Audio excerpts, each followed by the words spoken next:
So I have a lot to say, and I am going to go and do something that I have never done on this show before. And I am going to steal a mini Chris Bayless coming in hot. Okay, here we are. Bye, guys. I'll see you in a little bit. This is my time. It's my turn. It's my turn. Is that what Bayless says too? So I'm sitting here on Monday night, and I'm watching this game unfold. You know, and it's not going well. Let me just say it that way. This is probably one of the worst coaching debuts I think you could possibly have in the NFL. Now, first half, you know, Geno Smith looks incredible. He looks like the next coming of Patrick Mahomes. He's out there. He's absolutely just tearing it up. And that's because we can't figure out how to get anything pressure-wise on Geno Smith. We made him look fantastic. So, you know, we just can't figure out a way to stop Geno Smith. Now, fast forward. Let's go to the second half. The second half changes our tides a little bit, right? Second half, some good points, right? We don't let them score at all, which is another concerning aspect of this, because the fact that they didn't score a single point in that second half and they still won this game is a little bit concerning. Anyways, you know, I'm watching the fact that we didn't, let me go back to the first half for 1 second. We didn't target a single wide receiver until 5 minutes and 30 seconds into the second quarter. We targeted tight ends, we targeted running backs, we targeted everybody but wide receivers. We have one of the best quarterbacks, supposedly, that we brought in to fix that issue and get the ball to those receivers. We can't even do that. I don't think, and I could be wrong here, but I don't think we targeted a single wide receiver at the end of the game. So, 2 catches for wide receivers in the first half, 10 plays, not a single ball went to a wide receiver on the last series of the game. I feel like that's a problem.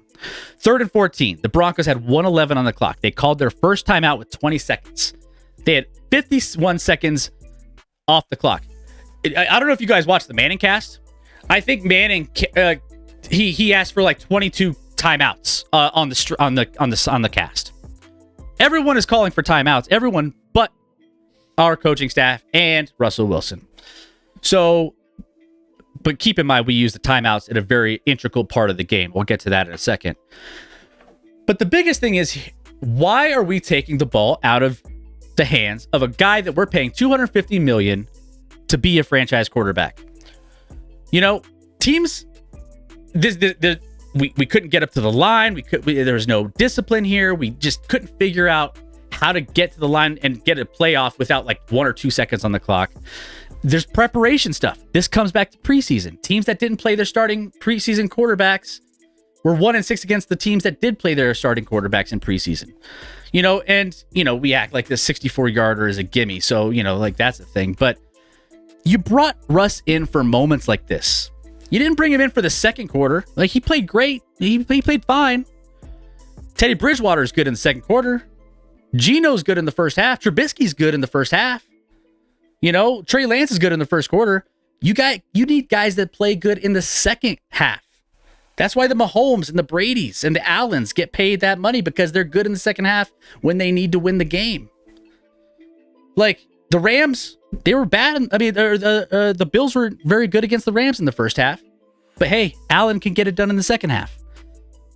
When games are decided on an average of 4 points in the NFL, it matters. Those second half quarterbacks matter. And you didn't let him be a second half quarterback when you take the ball out of his hands and you kick a 63-yard field goal. It's only been done twice ever. The 64-yard field goal at all. It's just out of control. You know, Russ was good. I don't think he was great, but he was good. 340 yards passing, 1 touchdown, 101 quarterback rating, 69% completion 69% completion percentage. And you don't give him a chance on 4th and 5. You know the percentages? If you give me a 45% chance to convert a 4th down or a 7% chance to kick a field goal, I know I've seen like a bunch of different percentage differences over the different networks. You take the higher percentage play. it was frustrating. There were some positives out of it. Patrick Surtain played well. He shut down DK Metcalf for the most part that game. You know, we didn't allow points in the second half. You know, Jerry Jeudy showed up and he made some plays. I mean, it was kind of a weird play, a short thrown ball, but he converted. He looked good. But I'm just saying, like, what are we doing? Now, Coach Nathaniel Hackett came out and said he made a mistake. He didn't say that after the game, but he said it later. But he still was like, we made a mistake in retrospect, knowing it didn't work. The field goal didn't work. That still doesn't take ownership of what you didn't do correctly in this game. They'll get it fixed. The Broncos will be fine. You'll hear that here in a little bit when we get into our best bets. But it was frustrating, Scott. It was frustrating, and that's what I have to say about that. Bro. I'm alive, guys, by the way. Nobody panic again. But, bro. Oh, I have so much to say about this game as well. Like, dude, what's so ironic about it? This might be the worst head coaching debut ever in football. Yeah. With how it went down. Because you talk about the clock management at the end. That's fine. What about the shotgun running plays that caused 2 fumbles at the goal line? Shotgun running plays on the goal line are absolutely... They should be taken away from the game. You shouldn't be allowed as a coaching staff to do shotgun plays or shotgun handoff plays. Yeah, like the calls there. Like, and another thing, it seemed like the offense was always discombobulated. They had 2 delay of game penalties, and even when they didn't get a delay of game, they were always snapping the ball with like 1 second on the clock. Like, are people not getting is Russ not getting a play? What's happening? This is why you have preseason. You get out there, you get all these kinks out. They didn't do it. It looks really bad. It was an awful debut. Like, literally, there are some people that are literally like, is he on the hot seat already? And I'm like, no, he's not on the hot. It's 1 game. He's not on the hot seat. But it was an awful debut, Chris. Like, he couldn't have dreamed that up any worse. And he calls those timeouts I was talking about. He called them during the kneeling of the ball at the very end of the game. Yeah, don't do that. And I'm like, what are you doing? Don't do that. He was awful. The game plan itself was okay, but it was a lot of the offense did well with yardage, but it was a lot of underneath short stuff. I guess they were taking Seattle likes to be aggressive with their front 7, so they wanted to get the ball out quick, do some underneath. But I saw this graphic. So there's some, I don't know the website actually, and I saw this on Twitter. I know where you're going with this. Yeah, that it was like they do like a heat map of where quarterbacks like to throw the ball, and so red equals where quarterback likes to throw the ball. Blue is where they don't throw it very often, whatever. And they took 2021 season of Russ Wilson, and all of the red sections were short and outside. Correct. And everything in the middle was blue. Yep. And guess what? His heat map for first week, when everyone's like, oh, Russ just needs to get out of Pete Carroll's shadow, like he needs to get to where he can let Russ cook, let everything happen. It was the same damn thing. It was the same damn offense, Chris. It was the same offense. In Seattle. In fact, it might have been a little less aggressive. Outside of that deep throw to Jeudy, which was underthrown, but still 67 yards, fine. They didn't go downfield. He didn't throw the middle field hardly at all. You look at that last drive for that 64-yarder, I think 8 of their 9 offensive plays were pass short right.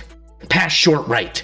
The last one before their field goal was pass short left. That was the only difference. All of them were short. It was either right or left. A lot of them were right. The last one was left. Maybe it would have been a good thing if Javonte Williams didn't break a tackle to make it a 5-yard 4th and 5 and get him in what he perceived as field goal range. Man. And everyone in Denver, it's interesting though. I was so excited to listen to the radio in Denver, Chris. And I was like, oh my gosh, they're going to just annihilate this guy. And they kind of did for a day. And then slowly the narrative has already changed. And I guarantee you, if someone outside of Russell Wilson was quarterback, this would not be happening. But because you have a new quarterback, a shiny new quarterback, they're like, yeah, but let's look at all the things we did good. Like, who fumbles twice at the 1 yard line? I'm like, one of those was on 4th down where I don't think he would have scored, so he would have turned the ball over. The other was on 3rd and goal, and he was not making it in with Javante's. So maybe that took away 3 points, honestly, because of but it was terrible play calling. Don't get me wrong. But they're like, oh, that's the reason, and this and that. And I'm just like, they're like, every ball bounced Seattle's way, and I'm like, that's what losers say, Chris. That's what losers say. I don't know if I go that route with my analysis, but I mean, one of those drives that they fumbled at the goal line was after DK Metcalf got stripped, and it was only like a 35-yard drive. I think that ball bounced in the way of the Broncos to recover that fumble. You're right on the pass rush, though, Chris. It wasn't good enough. I mean, literally, Seattle was starting 2 rookie tackles. Yeah. Both sides, their left and right tackle, rookies against Bradley Chubb and your shiny new Randy Gregory.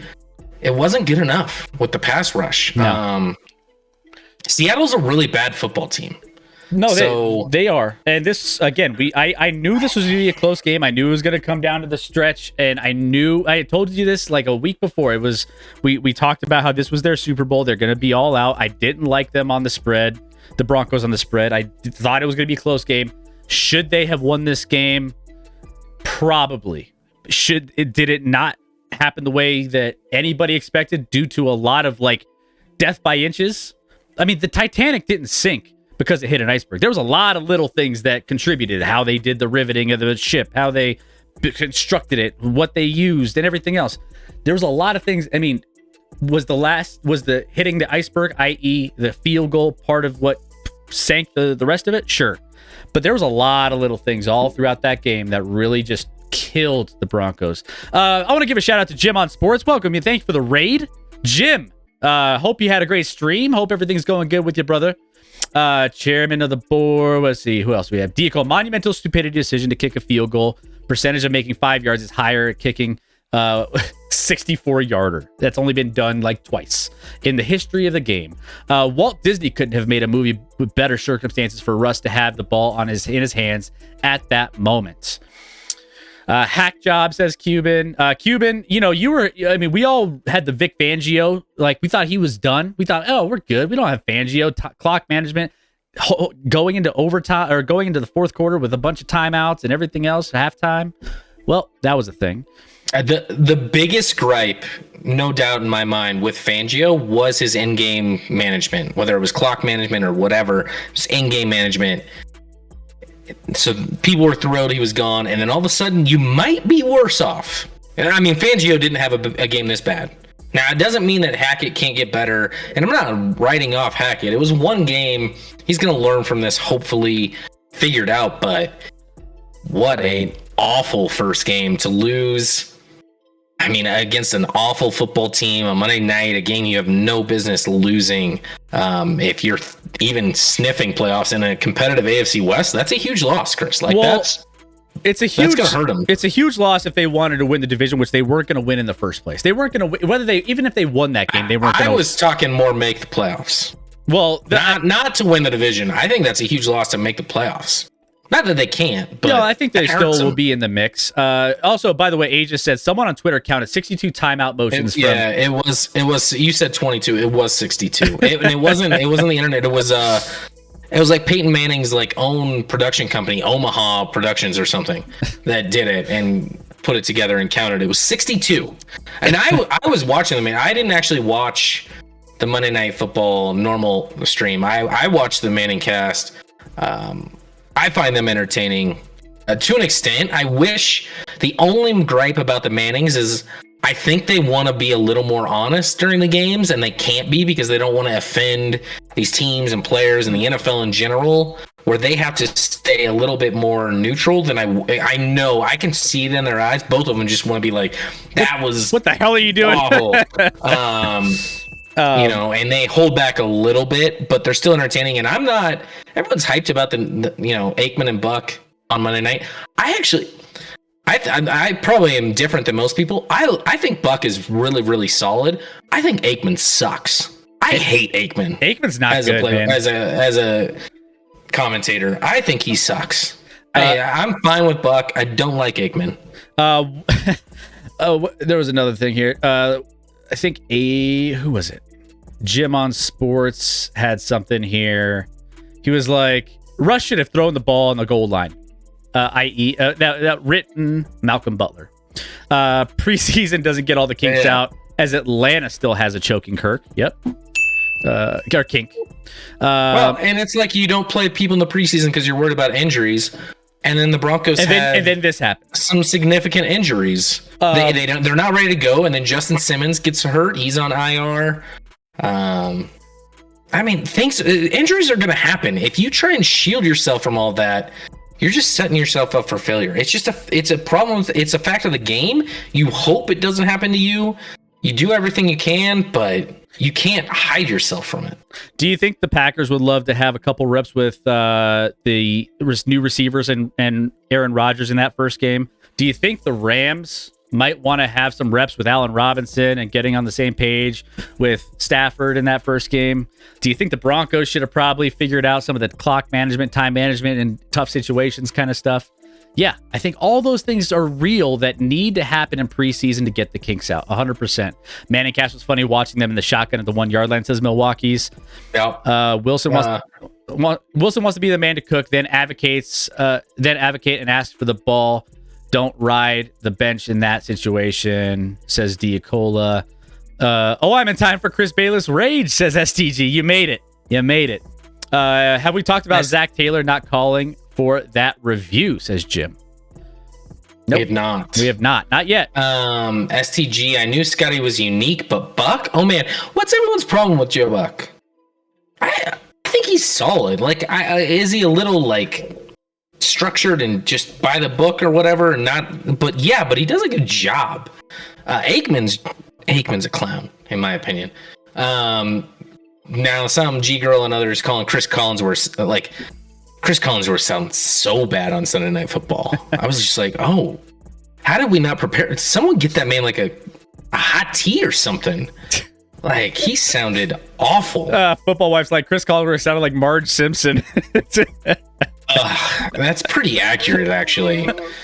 He sounded like a frog. All right, so he sounded like Pat Mahomes, guys. Hey, welcome in, Bank Boy. Hey, Bank Boy, I forget who your team is. Remind me who your team is. I forget. Welcome in. Glad to have you back in. Chairman of the board, Buck is the Nickelback of broadcasters. Yeah. We've been over this on our stream. Nickelback had a lot of hits. All right. Nickelback is making a comeback. I hope so. It was just one day everyone just decided, no, we're done with Nickelback. Where a month before that, they were singing every Nickelback song out there. Haters. It's what it is. Kevin Harlan and Gus Johnson are the best commentators. Fight me. Love both of them. I won't fight you on that. I mean, there's some other good ones too, but Harlan, I'll always love when he was commentating both on the Chiefs and Patriots Dolphins game a couple years ago. He's like, I'm calling both games. That's iconic. And Gus Johnson, the good news is if Gus Johnson's calling a game, like crazy shit's gonna happen, and he's gonna be there for it.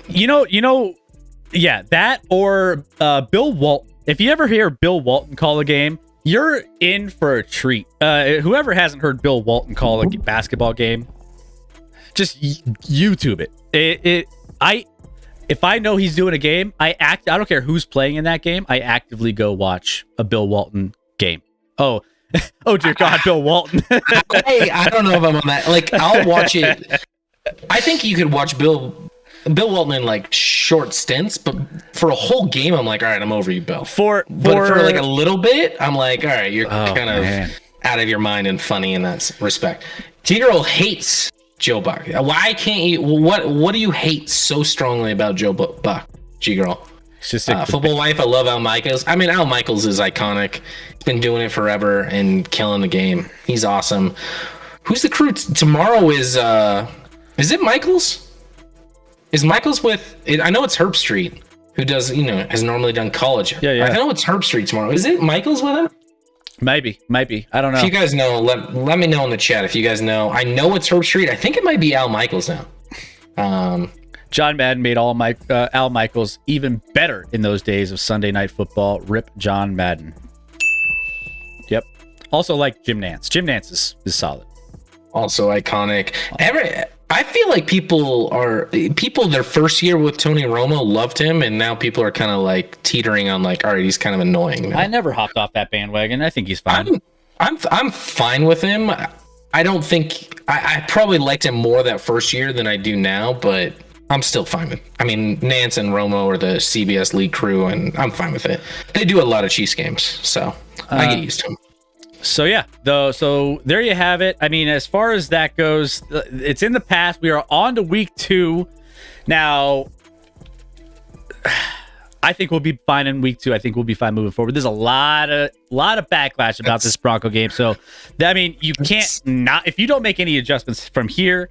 Yeah, there's something absolutely wrong with you. All I've heard recently is the Broncos are going to be fine. We're going to be fine. And I'm like, but these are also the same people that said there's no way in hell we're losing to Seattle. And then you did, but now you're like, we're fine. We're fine. Problem is, Chris, could you ever? You're in a division with the Chiefs and Chargers, who look pretty good right now. Could you ever imagine them, or especially the Chiefs, going to Seattle and losing that game? Hell no. Well, I mean, the Chiefs are well coached, and they have the best coach and they have the best quarterback. So I mean, important. It's important. Coaching matters, and he's the best coach in the division. You got coaching questions in. I mean, the most promising coach in San Diego, but he gambles too much. You know, gambling bites. LA, yeah, it gambles too much. You have the new McDaniels regime in the Raiders organization, which. We'll see. I have a lot of questions there. And then you have a brand new head coach here. So you have the best coach in the division, if not the whole NFL. That's a big chunk of it. So you know, enjoy. I mean, I saw a meme that's like Andy Reid salivating. It was that meme of that guy hiding behind the tree like this, leaning over, like watching for Hackett to come down the pipeline. Like, I got to coach against this guy. Like, this dude. Look at this dude. So Andy Reid, they're talking about he's a W with food, barbecue, absolutely. Cheeseburgers are actually his favorite food, STG. You're right. His favorite food in the world is a cheeseburger. He said after they won the Super Bowl, he's like, how? And they're like, how are you going to celebrate? He's going, I'm going to go get a double cheeseburger. I'm not going to Disney World. I'm not going to Disneyland. I'm going to get a cheeseburger. And I can't hate on that. I respect